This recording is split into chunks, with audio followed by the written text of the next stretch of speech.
3, யோசேப்பு உதவிக்காக காத்திருந்தான். பாருங்க, நம்பர் 1 என்ன, நீ வாழ்வடைந்திருக்கும் போது என்ன நினை அப்படின்னு உதவி கேட்டான். நம்பர் 2, என் காரியத்தை பார்வோனுக்கு அறிவி, ஆதியாகமம் 40:14. நம்பர் 3, இந்த இடத்திலிருந்து என்னை விடுதலையாக்கு, ஆதியாகமம் 40:14. நம்பர் 4, நான் எபிரேய தேசத்தில் இருந்து களவாய் கொண்டு வரப்பட்டேன், ஆதியாகமம் 40:15. நம்பர் 5, நான் காவலில் வைக்கும்படி நான் ஒன்றும் செய்யவில்லை, ஆதியாகமம் 40:15. நம்பர் 6, யோசேப்பு சொன்னபடியே சம்பவித்தது, ஆதியாகமம் 40:22. நம்பர் 7, பானபாத்திரக்காரன் யோசேப்பை நினையாமல் மறந்து போனான், ஆதியாகமம் 40:23. ஆக இவ்வளவு காரியங்களும் யோசேப்பு எதிர்பார்த்தான். இதிலிருந்து என்ன தெரியுது, புரிஞ்சு கொள்ளலாம் அப்படின்னா, உதவியை எதிர்பார்த்தான். எப்ப தான் ஒருவருக்கு ஊழியம் செஞ்ச பிறகு, அதுக்கு பிறகுதான் உதவி எதிர்பார்த்தான். அவங்களுடைய சொப்பனத்துக்கு பதில சொல்லிட்ட பிறகு, அதுக்கப்புறம் தான் உதவி கேட்டான். பாரு, சொப்பனம் இதுதான், பார்வோன் 3 நாளைக்கு பின்னாடி உன் தலையை உயர்த்துவாரு, நீ அதே இடத்துக்கு போவ, நீ நல்ல வேலையில திரும்ப உட்காருவ, நீ வாழ்ந்திருக்கும் போது என்னை மறந்துடாத, என்னை இந்த இடத்துல இருந்து விடுதலை செய்ய, உதவி செய்ய, பார்வோனிடத்துல பேசு, நான் இந்த இடத்துல அநியாயமா வந்துட்டேன், இங்க இருக்க வேண்டிய ஆள் நான் கிடையாது, நான் தப்பே செய்யல அப்படின்னு உதவி கேட்டான்.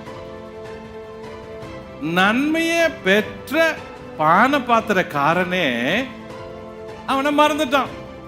கவனிங்க, இந்த ஒரு காரியத்திலிருந்து ஊழியம் செய்யறவங்களுக்கு ஒரு பாடம் இருக்குது. நீங்க யாருக்கிடமாவது ஊழியத்துல உதவி கேட்கணும்னா, எல்லாரும் உங்கள் ஊழியத்துக்கு உதவி செய்ய மாட்டாங்க, எல்லாரும் உங்க ஊழியத்தை தாங்க மாட்டாங்க. நீங்க ஊழியம் அந்த ஆத்துமாவுக்கு செஞ்ச பிறகுதான் நீங்க ஒருத்தர்கிட்ட உதவி கேட்க முடியும்.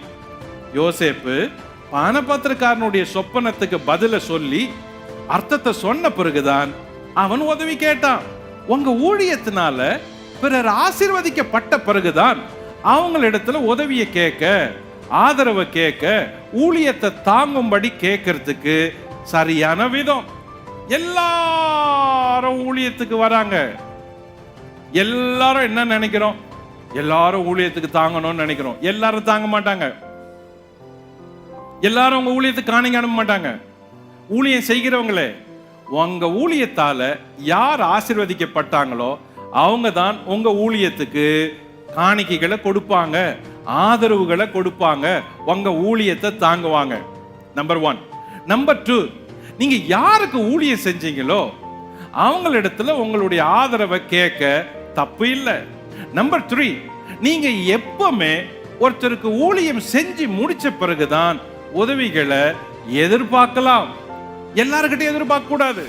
அப்போ ஒரு ஆத்துமாவினிடத்துல நீங்க பலனை எதிர்பார்க்கணும்னா அதுக்கு முன்னாடி அந்த ஆத்துமாவுக்கு நீங்க ஊழியம் செஞ்சிருக்கணும், உதவி செஞ்சிருக்கணும், ஜெபம் பண்ணி இருக்கணும், விடுதலையை கொண்டு வந்திருக்கணும்.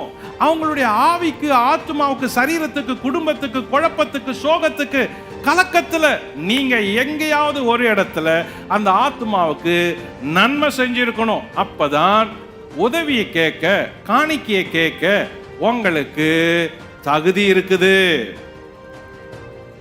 இளம் தலைமுறை ஊழியர்களுக்கு சொல்றேன். அப்போ யோசேப்பு அதை செஞ்ச பிறகுதான் உதவி கேட்டான். அப்பதான் அவன் அந்த கேட்கிற தகுதியை பெற்றான்.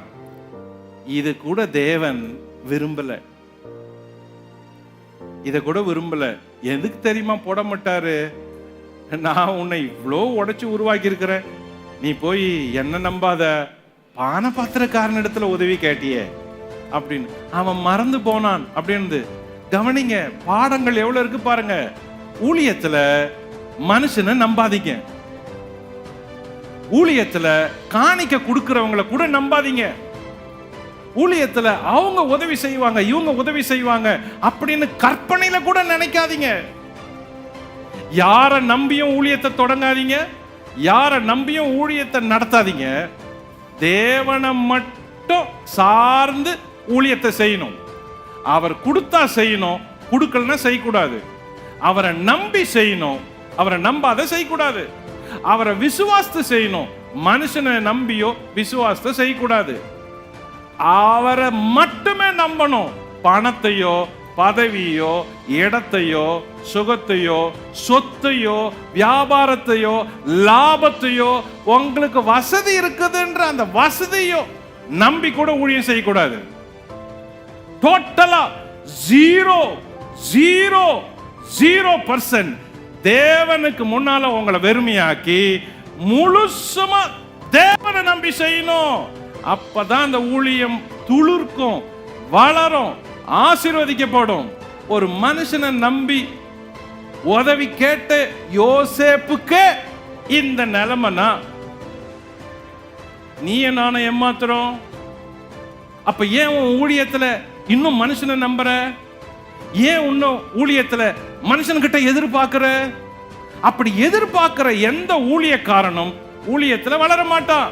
வாலிப ஊழியர்களே, உங்களுக்கு சொல்றேன், உங்களை முழுசுமா தேவனை நம்பி ஒப்பு கொடுத்து ஊழியம் செய்யுங்க. இந்த வீட்டுக்கு போறது, காணிக்கைக்காக வீட்டுக்கு போறது, காணிக்கைக்காக கையேந்தறது, காணிக்கைக்காக ஜெபம் பண்றது, காணிக்கை தான்னு கேட்கறது, பணத்தை நம்பி ஊழியம் செய்யறது, இதெல்லாம் அற்ப காரியம்.